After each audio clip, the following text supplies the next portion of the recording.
everyone, this is Anka Yanovna back with a new painting video. Now I say new, but this is a piece that I painted a few years ago. It's interesting to come back to some footage of something that's pretty far in my artistic past. I mean, hopefully I live a long life and everything I'm making now will also eventually be very far in my past as well. But this was a painting on paper, and here I'm showing what I call a reverse splatter paint technique. This is a technique that I still do very frequently. I love it, which is when you paint a base on your paper or surface, whatever it is, make a gradient. You can just do two colors, make a whole rainbow the way I did. You wait for the paint to dry, and then very quickly, with all your materials on hand, you paint a second gradient over the first one. You can use completely different colors. You can use black, you can use white, whatever.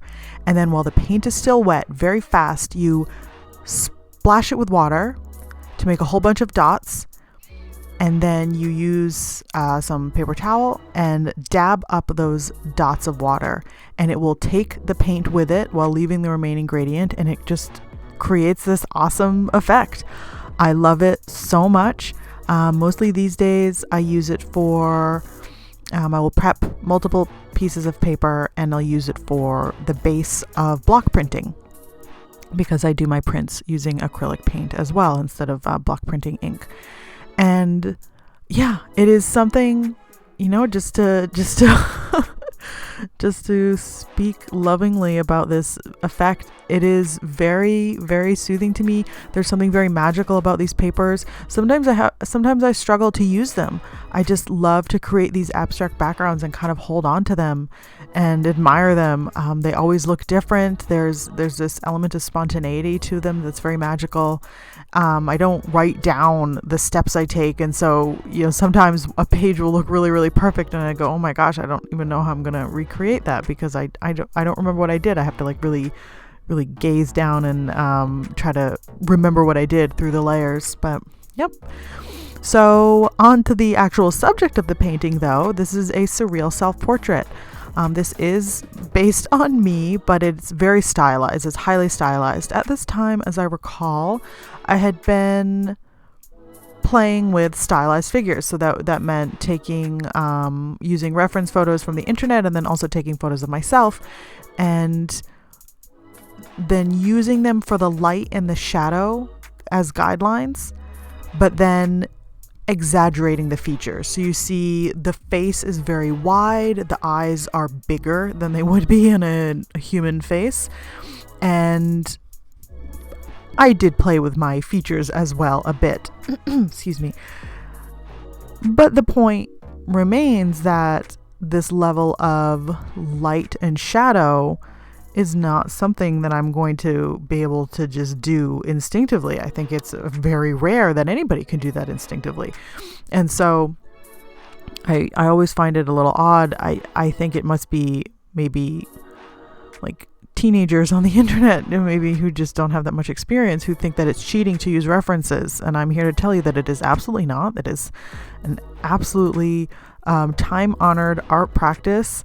I mean, going back hundreds and hundreds of years, using live models long before there was photography. Artists, we have many records of artists who would have people come into their studio and pose, not just for sketches, but maybe for as long as it took to do a whole painting, in multiple sessions, just creating these tableaus, so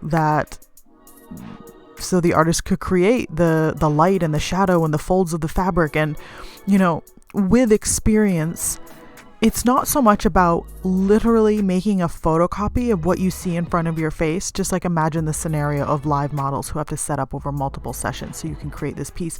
But it's more about having the reality of what light and shadow looks like in every element of the scene, in folds of fabric, the way look at the complicated shadows around my collarbone because of the light source that was off on the side, kind of above my eyebrow there. I don't know who can do that instinctively. I'm sure there are people out there with photographic memories or just like amazing ability to visualize these things from nothing. But using references it's good. It's a good thing to do. And that's what I was doing here. The flower headdress was just kind of just a silly thing, like vintage bathing caps. You know, I don't recall having too much of a plan for this piece. I did sketch out the figure with her elbows, or with me, elbows on the table, my head in my hands, and in my sketchbook I then drew the colorful flowers around her head. And so basically this was just me filling in a scene around that, and kind of it became this surreal figure with some sort of portal opening in her chest, and then I wanted to have a sense of movement in my scene. That's always something I strive for, is there's movement and there's flow. And so creating kind of this hill that these flower creatures are walking down, and so then there's the perspective as well, as they grow smaller in the distance, as they head down in a line toward this entity. The falling stars is a theme that I've come back to frequently. It's almost like a confetti, but big and with a thickness to it, of stars and moons and celestial objects falling from the sky. And it's kind of an imagery that I'm really drawn to. I mean, very literally, the sky is falling. It's kind of, an anxiety and a stress, but there's also something very beautiful about it. And I don't have too much of a literal explanation for it, but it definitely resonates. And that is it. Thank you so much for watching. I will talk to you again soon. Bye.